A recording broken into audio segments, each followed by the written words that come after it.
tuning in. So, this is a short notice, maybe no notice at all for live streaming, but just saw the opportunity at work and decided to share some pointers with you. So, today on this live stream, we're going over steps to financial freedom. So, we're going from middle class thinking to the millionaire mindset. And I'll be sharing my screen for some of these. So, let me give you these steps here. There's at least five and some bonuses. So, make sure you watch until the end. And please help me out. Just go ahead and like and subscribe if you haven't. It's free to do and it really helps out a small channel like mine. So, thank you for tuning in. Let's go ahead and get started here on steps to financial freedom. The first one is for you to rethink the way that money works. So, for so long, especially millennials, since we're raised by boomers, we're always taught save your money, work hard, go to school. And that's not the way to financial freedom anymore. Back in their day, in the boomer day, you could work any regular job. Only one parent needed to work, and you could still afford to buy a home. Today, if you make under 188,000 in California, you technically cannot afford a family or a home. So, number one is the way you rethink money. All right. So, I would say saving money, working hard is no longer the best way to think about money. You got to think about money instead of you working for it, how money can work for you. So let me go and share a little bit more about this with my screen here. So one moment. Let's see. Okay. And again, if you're just tuning in, please hit the like, please hit subscribe. So let me share my screen here. Let's see. Yeah, we're just going to go with the tab. We're going to share this tab. Okay.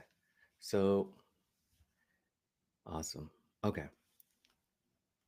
So you're young, you got time, right? Again, going to what boomers would tell us, millennials growing up. That's one of the dumbest things I would literally was told in my 20s because success doesn't wait for anyone, money doesn't sleep, and it's a good thing I didn't listen. So to go over step one more about how to rethink money, right? It's no longer working hard, saving money, getting a job, go to school, etc. It's how can I put my money to work for me? All right. See, there's only one of me. I need sleep. I need food, right? There's 24 hours in a day. Just eating and sleeping takes off. Eating, sleeping, and commuting takes up half of that day, right? Do I have the same energy for the remainder of the 12 hours to perform again at 100% capacity, whether it's mental or physical labor? Probably not, right? So you want to go ahead and put your money to work for you. Now, a lot of times this won't take place until your 30s. So in your 20s, do as best as you can to acquire assets. All right, assets that appreciate in value or assets that can cash flow for you. Okay, so in some places of the country, you need a car. Like in California, you need a car. In the East Coast, maybe not because everything is more walking distance, or at least public transportation is a little better. But in the West Coast, let's say you need a car, right? So you have to make a car payment because you don't have 30 grand or whatever. Well, make sure that car that you're going to pay for starts generating you income, whether it's through Uber or whether it's through door dashing or whether it's through renting your car on Turo, right? Depending on how hands on or hands off you want to be. So start rethinking about money that way, okay? It's like what car makes the most financial sense, not necessarily which one looks the coolest.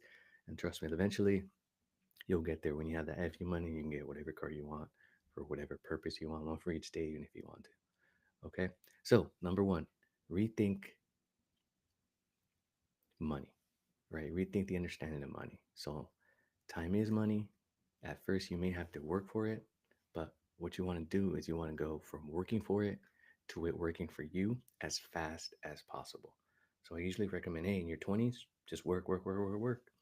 And by the time you're 30, you have acquired all these assets that they can start generating income for you, right? And you can focus on other things like a family.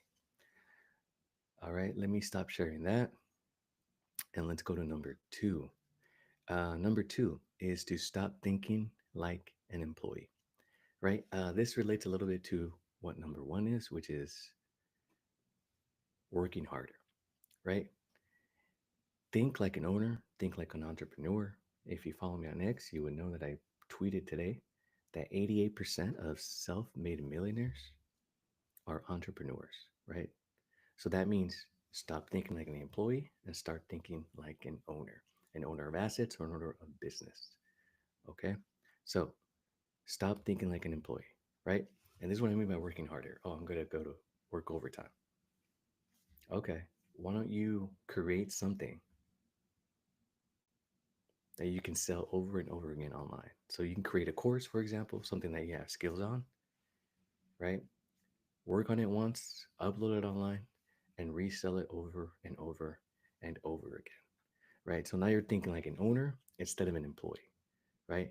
So, yes, working hard gets you so far, but to get you over that hump, to be successful, right? When you see all these people, you're like, wow, how they have so much money is because they're thinking like an owner, right? So, number two, again, stop thinking like an employee and think like an owner.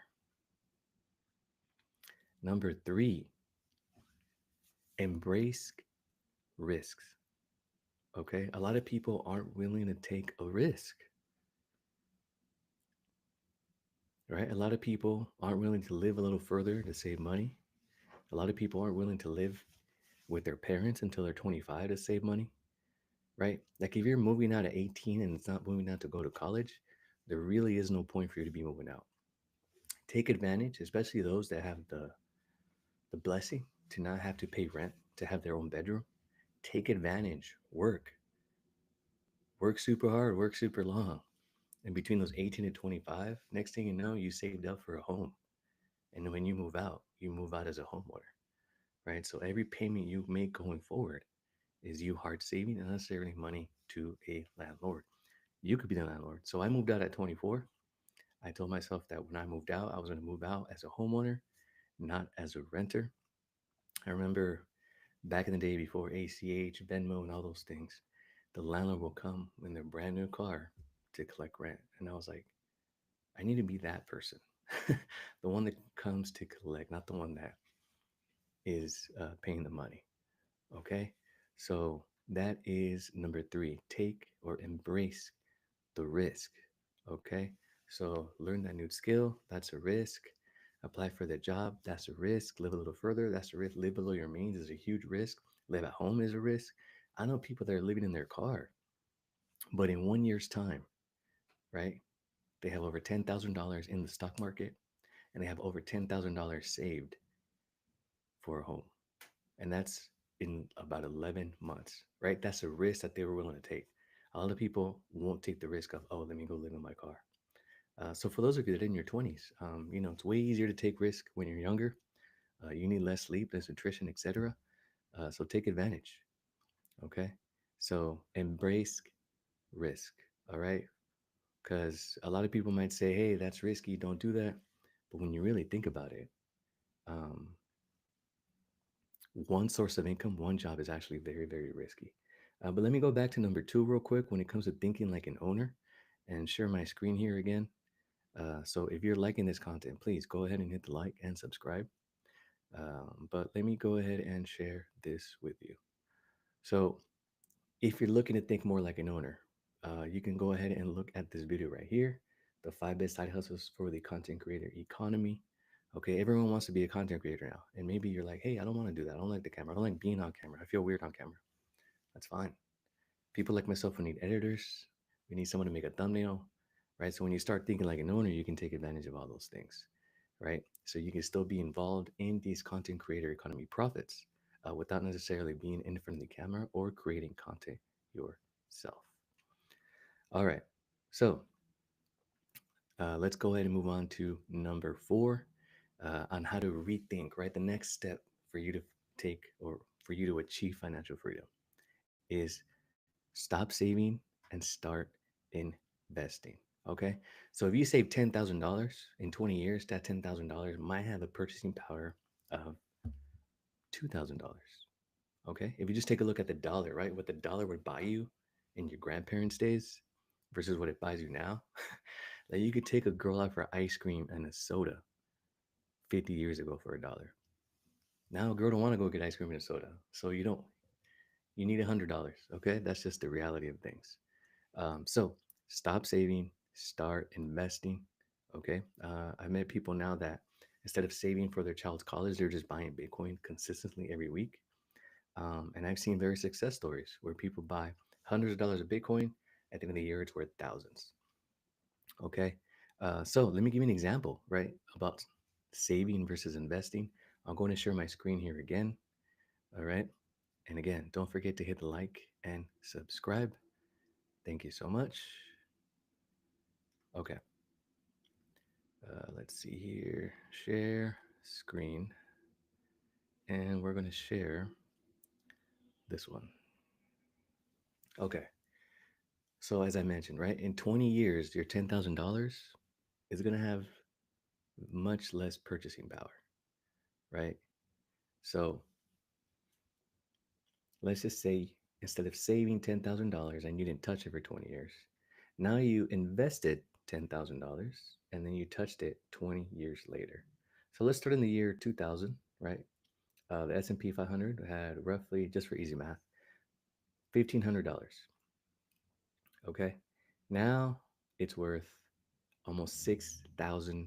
All right. So let's just easy math. That means your 10,000 could be worth upwards of 50 to $60,000 in those 20 years. Versus if you saved it, those $10,000 will probably 20 years later only give you the purchasing power of whatever $2,000 or $3,000 is at that time. Okay. Number five, this one's huge, and I'm going to show something. I'm going to share something personal here. Okay. Number five, the way to rethink money to financial freedom is to upgrade your environment. All right. So if you're on social media, think about producing over consuming.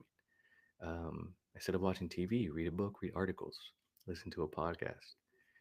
Your friends, the people you surround yourself with, are a huge factor, right? So to rethink money, you got to upgrade your environment. So personally, that's one of the mistakes I feel that I did. I bought my first property at 24 in one of the top 10 most expensive counties in the nation, but I didn't upgrade my environment. I didn't upgrade my routine. Like I didn't incorporate podcasts, YouTube. I didn't seek new friends. I didn't seek other real estate investors, other homeowners. I stayed in the same circle. And looking back now, that's what kept like I think about how many more properties I could have, how many more income streams I could have if I just upgraded my circle at that time. So looking back, just that circle alone made me feel that I was always on top. So I never really strived for more because I was always more successful. But if I started surrounding myself with other people that were on that same financial journey, I know it would have pushed me to do even more. So shout out to all my friends at FinCon. I'll see you guys in Portland, Oregon. It's a great place to meet people that are on the same page and striving for that financial success, financial literacy, and teaching financial literacy. So shout out to them. So that's number five, which is upgrade your environment. Okay. Let's see here. What is my screen frozen now? Oh man, everything's frozen. All right, can you guys see me? Okay. So that is 5 steps for you to reach financial freedom. Okay. And if you notice, a lot of these start with the mindset. If you watched this far, please hit the like, please hit subscribe, please share this video to someone that you think could benefit from it. Okay. But because you're this far, let me go ahead and give you some bonus content here. Okay. Um, so, bonus content number one, if you focus more on earning versus saving, you're already ahead of the game, right? So, a lot of people want to focus on maybe I won't drink the $5 coffee every single day, right? We always hear that. But it's like, hey, what can you do where you could just make $5 more a day, right? That could be trading crypto, right? That can make you $5 a day. Trading meme coins, that can make you $5 a day. Doing surveys online can make you $5 a day. I have a bunch of links below that can help you make $5 today. Say you open up a stash account, right? Start investing at S&P 500 with the link below. You can share that link with someone, and now you made 20 bucks, right? And a new friend signs up with your link, and that's another 20 bucks. You both get 20 bucks, right? So focus on increasing your income versus saving, right? So that way you can enjoy the bacon, the avocado, the extra cheese, the upgraded, steak. Um, it's always easier to increase your income versus cutting costs. It's way much more realistic. So Making $5 a day is going to take you further than cutting coffee at Starbucks for $5 a day or $10 a day, however much it is now. I'm not a big Starbucks drinker, and I probably don't even know half the menu, honestly. And the other bonus that I wanted to say is that you should take, um, well, a lot of times you're not going to feel ready to take that next step, right? So I know people that have over $100,000 saved. They make over $100,000, and they could afford a home in 90% of the country. um, but they don't feel that they're ready yet. Even though I know financially they're ready, their credit score is over 800. They've been employed there for over 2 years. They have more than enough for 20% down, and they work remote, so they could literally move to a state that has no state income taxes and boost their income by over $1,000 a month just on state income tax savings alone. So you're never going to feel ready. But I promise you, if you take that first step, you're already winning compared to other people that will be in the not ready stage, right? Think about it like swimming. If you take that first step and dive in the pool, you're going to learn how to swim versus the person still reading about swimming. Okay. So that's one thing there. I want to share one more thing here with you. So let me share my screen. If you like more content like this, then I'm going to suggest to subscribe. But at the same time, I do suggest to go ahead and watch this live stream that I did last, which is Signs You'll Be Successful with Money. Um, and avoid these behaviors if you want to get rich. So these are things that go hand in hand with the live stream today that I think you could very much take advantage of. It's a lot of free information. But yeah, please consider liking, please consider subscribing, and please consider becoming a channel member for more content like this, to be first for content like this and have access to me and ask me any questions. So let me go and stop sharing my screen here. And thank you so much for those that have tuned in today. I know the live stream was not announced, um, but if there's something pops in my head and I have the advantage at work to go in a live stream about it, then I'll go ahead and do so. Expect videos from me. I know I haven't posted videos in months, but I'm working on my studio setup at home, so that should be done within the next 30 days. But winners, thank you for tuning in. Don't forget to hit like and subscribe. Appreciate the support and stay winning. Thank you.